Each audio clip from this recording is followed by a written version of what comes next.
On this episode of ResiWeek, we talk growing in the post-pandemic era, the supply chain, and remote work. All this and more on this episode of ResiWeek. The network for the AV industry. What are you listening to? This is AV. This is AVNation. This is AVNation. We can't say the future without AI. I mean, there's no way around it. 50% of workers now believe AI is going to improve their experience. When I come into the meeting room, I need a way to incorporate my AI with what's going on in the meeting. It's almost a bring your own AI type of a concept. Most of what we do in our day-to-day is going to change significantly. Hear the latest AV trends and predictions in this episode of Crestron's Smarter Spaces podcast on your preferred podcast platform. This is ResiWeek, episode 361, Best of 2022.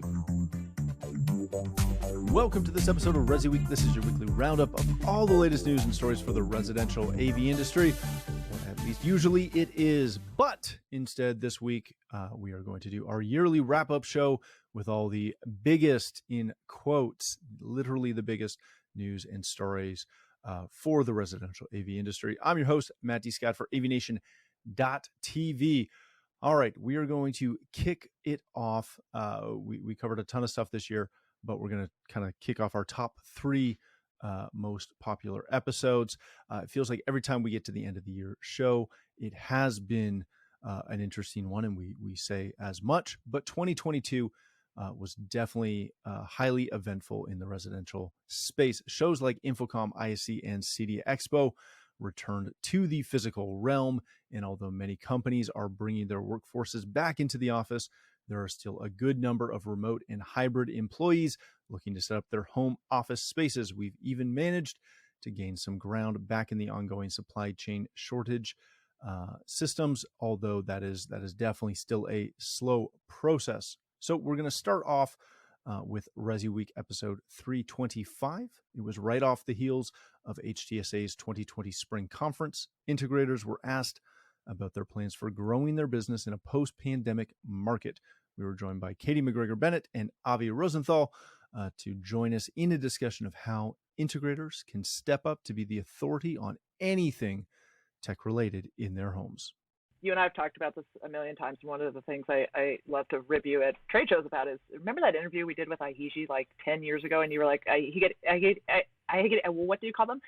And the point of me not having you getting to review about that one more time, but way back in the day, like 10 plus years ago, their tagline was own the network, own the home. And it was a really hard concept to get through to the industry and to the consumer on the other side of what exactly does that mean. And it was really just forecasting what the future was going to hold, which is the critical nature of the network in the modern residence and anymore. I mean, I'm not talking about design modern. I'm talking about just the homes we live in today. Just like you wouldn't have you wouldn't not have electrical or plumbing, you also really don't have a home without some sort of an internet backbone. And now that there's more work being done from home, we were talking about this before we started recording, even customer service is being done from the bed, not here, but elsewhere. The network that has to be in that, okay, maybe sometimes, but the network that has to be there to support the structure of the home, it really does need to be more and more robust. And it's a fact of life. It's one that I'm rejoicing and celebrating on behalf of my clients, but also finally for our industry, getting the recognition that we deserve and the importance of that network being properly structured, properly secured, and properly supported. And I think, now is the time for us to go, hey, hallelujah, finally, now we have a consumer audience that really understands and hopefully respects the value of the work that the integration community does and the manufacturing community brings to the table. Off the shelf is no longer good enough, and it really needs to be questioned and scrutinized. And I think that's really what this message is all about. And I think, the integration community really is finding their stride and finding new opportunities to expand their businesses and really be more of an important role. And again, it comes back to that. Now they own the network, they can own the home. First of all, I think it's great for the integration community because I completely agree with Katie when she talks about how we now own the network. Owning the network is not just about the network, but every single device that's connected to it. So if you're not looking at things like battery backup, right, charging vehicles, solar panels, conversion generators, if you're not intimately involved with a lot of these systems, your builder partners and your homeowners are going to start to look for somebody who is.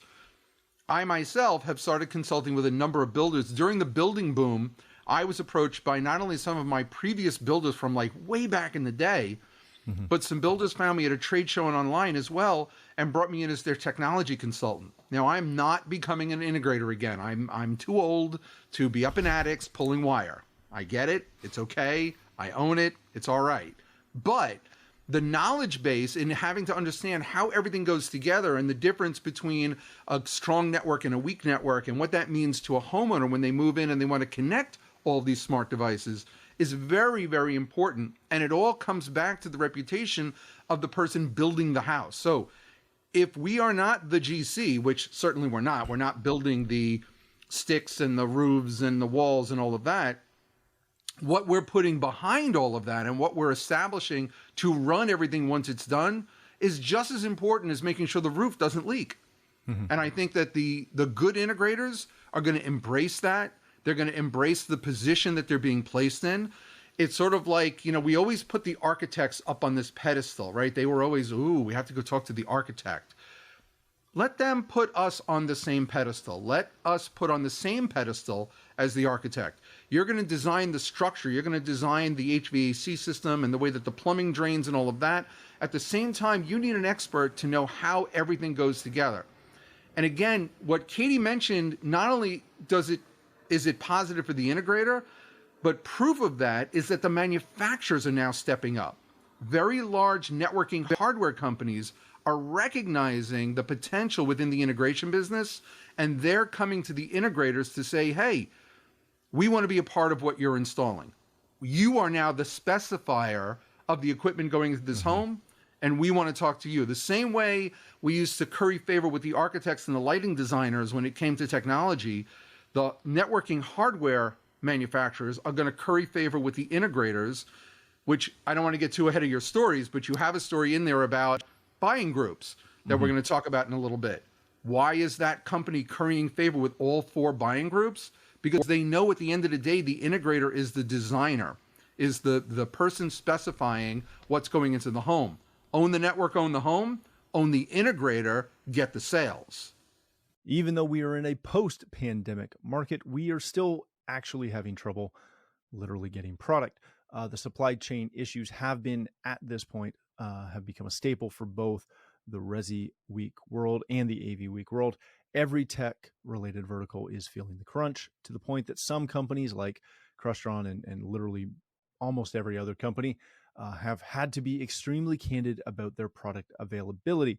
The wonderful Richard Fregosa took over for ResiWeek 344, where he, Alex Capicilantro, and Jeremy Glowacki talked about the state of supply chains for manufacturers and the industries as a whole. I was very impressed with Crestron's transparency in this. I didn't read defensiveness from them. It's a company leadership that's different than even recent years, and I just felt like the way that they handled this was very, very clear, very educational. I learned a lot. I felt like, as a media person, I'm always looking for the spin, and I didn't feel like I was being spun. I did feel like perhaps, like Alex said, that they didn't do everything that they needed to do early on. They made a strong case in maybe parts that Alex didn't hear for the efforts that they had made, but they also said that going to sort of the open market for certain missing components, you have to be careful about quality control. So there's a lot of time involved in that. And they also mentioned something that just you don't really think about some of these circuit boards, and that there are pieces that in early times, pre-COVID times, seem fairly commodity, like little power supplies and things that are just pennies that are just not available because of that foundry issue. Thousands of pieces that go into a circuit board from 200 some manufacturers, they said. So just a crazy number of pieces that go together to make the operations behind the scenes on these products. So I felt like obviously the dealer's response, no one's going to be pleased with this. It's not like giving us the full transparent answer really solves the problem, which is that they've got clients that are expecting systems to be completed. and they keep getting pushed around on deadlines and time, frames, and the dealers have to pass along bad information repeatedly to these clients who are probably very demanding people, just in the way that they are high net worth individuals who are trying to complete their homes. And anyone, I don't care who you are, you're doing a home project, you want it to get done in a timely fashion. And these folks are dealing with 18 to 24 months of just delays and, excuses. And the dealers are stuck in between. They can't do anything about it. Manufacturers tell them one thing and then they change it because the supplier to the manufacturer changes their story. So it's a lot of frustration. There's not a lot of easy answers. The only sort of light at the end of the tunnel I sort of got toward the end of it was that they're starting to see some of the ports clearing up. The shipping container prices are starting to go down, which is a good sign. And the predictability is starting to improve in the last 6 weeks. So it seems like that they're getting closer to clearing some of these delays. It's going to still be into next year, perhaps into second quarter of next year. But I was just looking for some just tiny bit of optimism, and that's as close as I got to anything at the end, unfortunately. But again, I think Alex makes a great point, and I have to take his word for it as a manufacturer. Maybe there were things that could have been done, but it's also a pretty big manufacturer with a lot of moving parts. So I also kind of see their side of it too, and it's a challenging time for everybody. Well, not necessarily to end it on a downer, because really we aren't. I mean, we know that these are items that are going to improve. We just know that they're not necessarily going to improve at the speed that we've been used to in the industry. But there's a lot there. I know that the reports, I've had a long-standing relationship with Crestron for going on 30 years. And we have seen many of the challenges that we're talking about, but absolutely, Alex does make a good point, which is, taking plan A, plan B, plan C, plan D. This is the nature of the industry. It's obviously Crestron's not the only company that's been affected by it. Some have been able to navigate it better than others, but it is still a process that dealers need to look into. And actually, I was going to ask a second, because we're going to wrap up in a moment, but what should dealers be looking to do as we're going to be navigating roughly, Jeremy, I think you're saying probably 3 more quarters, possibly 4 more quarters before we start seeing things starting to normalize. What's the advice that you've been able to give dealers? Oh, me personally? Well, both of you. I just want to see that. I mean, if you had a dealer in front of you that said, hey, how am I going to navigate these next 9 months, 12 months, which is, again, you obviously you have a huge outreach to the dealers, and again, it's the we'd love to be able to soothe all of their concerns, but you have had the ability to see a lot of what's out there. Yeah, I mean, I would say from my perspective that so many of the dealers that I talk to, frankly, they're survivors out there. They're entrepreneurs who have gone through the school of hard knocks throughout their career. They know how to get through this better than I can tell them how to get through it. They've lived it, and they're going to find alternative sources for product and try new things. Unfortunately, there are certain things that they just aren't going to be able to get, and maybe that affects this type of project that they're trying to complete. So there may not be a good replacement piece there. There's not everything has a solution right now, unfortunately.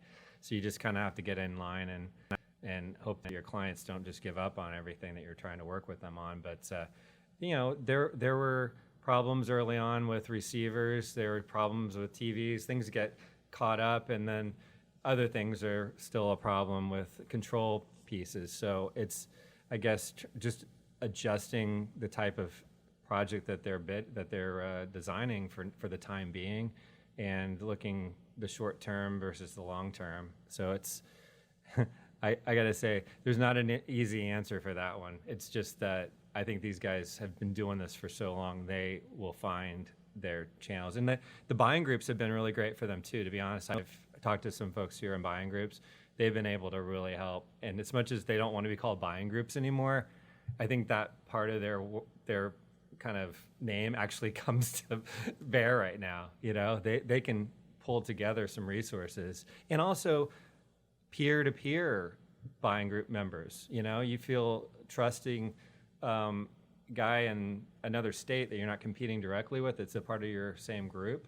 And you say, hey, I need this missing piece. Can you help me out? You have any inventory? Some of them have been able to purchase inventory, and they don't necessarily need it all at once. They're just planning ahead, and they can help each other out. I've heard that happening too. So it's a lot of survivors out there. Well, Alex, I'm going to let you take us out on this one. Again, we are hearing these reports that and they're kind of following suit with the reports that we were getting last year. Everybody kind of hemmed and hawed over, hearing 2023 was going to be the time that we would start cresting the wave. And here we are, almost 3/4 of the way through 2022. But as a manufacturer, what is your advice? And again, calling from the CDS side, what is that advice for those, not necessarily the established dealers, but also the new dealers are going, hey, this is the first time that I've had to deal with these kind of challenges. Yeah, so from my perspective, we're still seeing a lot of dealers buying product just in time. When you purchase through the Josh store, there's an option to say, ship it immediately, I need a rush order. And that happens all the time. And fortunately for dealers, we've had inventory in stock. But what happens if we don't? What happens, like many other manufacturers, when you can't get the product just in time? And so I do recommend stocking some amount of inventory, at least if you know you have projects coming up, you know you're going to need the product. I have heard other manufacturers saying the opposite, saying, hey, if you don't need it now, let another dealer get it, wait till you need it. But my attitude is stay on the community pages. If you see a dealer saying that they need a certain product that you have, be willing to offer it to them if you have that ability. But otherwise, stocking and holding inventory is your best bet to have product for your client. And so I recommend, if you have the cash on hand and you know the projects are coming up, buy early if you want to make sure that you can install it when your client needs it. Finally, in our last show, we look at a question that was posited by CE Pro in one of their articles. Is remote work and hybrid work destroying company culture? Sure, that title's a little clickbaity, but it definitely works, since we had a great discussion about it in ResiWeek episode 322. Mitchell Klein and Jeremy Glowacki joined us to look at how the work from home movement has changed the dynamics in many businesses and what that will look like going forward. Just for reference, we're a global organization. We've got offices all around the world, and having to force everyone to do Zoom type and remote work actually was a phenomenal opportunity for everybody to get to know everybody and flatten the management structure. So the overall, as much as it was frustrating, the overall experience was phenomenal. And I think that first part of that study is right on. It really helped to grow corporate culture. The downside to that is, okay, now that people start coming back to work, our company has offered up a flex opportunity where each individual site can determine, what does a flex mean? Some sites say you got to come in twice a week, some say 3 times a week, others permit, a full-time off-site. And sites will typically say, okay, on, say, every Thursday, everyone comes in, so you have this, kumbaya moment, if you will. But I am very confident that within the next year or so, people who are on this flex program, who've given up their desks, are going to start feeling left out. That whole FOMO thing you hear about, there's no question in my mind when they do the happy hour, or they bring the lunch in, or they have the guest speaker, being remote in is definitely going to detract away from the closeness and the camaraderie. It's not going to help it. That's a real good point, Mitchell. Jeremy, if we kind of preclude the last, 2 years, there's always been those companies where there's one random team member who's in Idaho and the rest of the team is down in Albuquerque. And it's, they're a part of the team, they're helping out a ton, but yeah, they get zoomed in when they're doing an all hands meeting, and they're kind of there and they're kind of a part of it, but they're up on the screen by themselves and it's weird.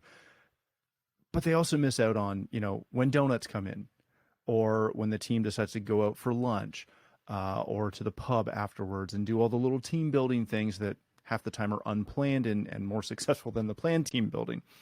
But is there a way that the AV community can help employers and employees try to shrink that gap when it's not so, pandemic necessary, right? As we're coming out of this, is there a way that we can come in and kind of do an after action report and then try to help, again, all aspects of the people involved in this utilize remote better? Yeah, it's fun. I was starting to laugh a little bit as you're describing that one random person, because I was that random person for a while with my company. Yeah, I worked in a New York office for many years, and when technology got to a point where I could move back to my hometown, I moved back, and what wasn't really in the cards then was the video conferencing yet, and Zoom wasn't really a thing. It kind of developed over time, but at that point, it was more of like a Slack community thing, or some kind of a, I don't know, like instant message kind of situation. And that became the new water cooler for me temporarily. So then technology evolves, and Slack channels still exist with companies. And it's still a very good communication tool to have real-time conversations just typed in. But I think when we were considering doing a follow-up to the Crestron acquisition of One Beyond, and we've got Henry Clifford's doing a review for us this week on the Vadio IntelliShot auto tracking camera. And these kind of technologies that sort of track people in the room so you can get up and move around, or you can have multiple people, from the standpoint of that person watching a room full of their colleagues and their remote. When they speak, the camera will adjust and zoom in on that person so you can have a more interesting dynamic experience from a video conferencing standpoint. You're never going to get that full cultural experience. That was a thing that I very much fully realized I was missing out on when Christmas rolled around and you had a holiday party and everybody's bringing in something. And it's like the cheap version of a holiday party where it's a what do you call it when everybody brings something? It's a like a Secret Santa or something? No, like food. Like like a potluck. Potluck, yes. Yeah. And in a way, I was like, thank God I don't have to bring something to the potluck. That seems like, why can't the company fork over a restaurant bill or something? Go out to eat. But then there was just like a fun thing. You hear, oh yeah, this guy, they really love their chili and they're going to bring their chili, and you did feel that FOMO, and it was unfortunate. So it's hard to really mimic the culture. But I think because so many of us have now been in this remote situation, it's maybe a different expectation of what that culture needs to be. And as long as you're able to connect and see your colleagues and have a regularly scheduled visual representation of who you're working with, you don't feel completely isolated and out of it. And it's a very oddly, the idea of Zoom, which seems like kind of cold and distant, there's a intimacy to it too. I mean, you're inviting someone into your space if it's your home or whatever. And yeah, it can be awkward if you're in a single room apartment and you're sharing space. But I can now interview people that are fairly famous, and I am almost one-on-one in their space. Like, it's a really weird intimacy that didn't exist before. We do a phone call and it's not the same in the old days. Now you're right there. So there's something to be said for the video conferencing, even though we've all kind of gotten burned out by it. I think we've also come to realize that it's on our own terms. You can be there and kind of crop your world and show them, this is my hotel room or my condo at the beach, and you can see what you need to see, but not the bathing suits hanging off the chair and the out of the frame, that type of thing. Well, that's going to wrap up our best of the year episode. Thank you again for joining us throughout this entire year. We greatly appreciate your continued support. If you'd like to connect with me, you can reach me on Twitter at Matt D. Scott and most other social platforms. But more importantly, please visit AVNation.tv, where you'll find this show as well as a wide variety of other shows with all the verticals that we cover.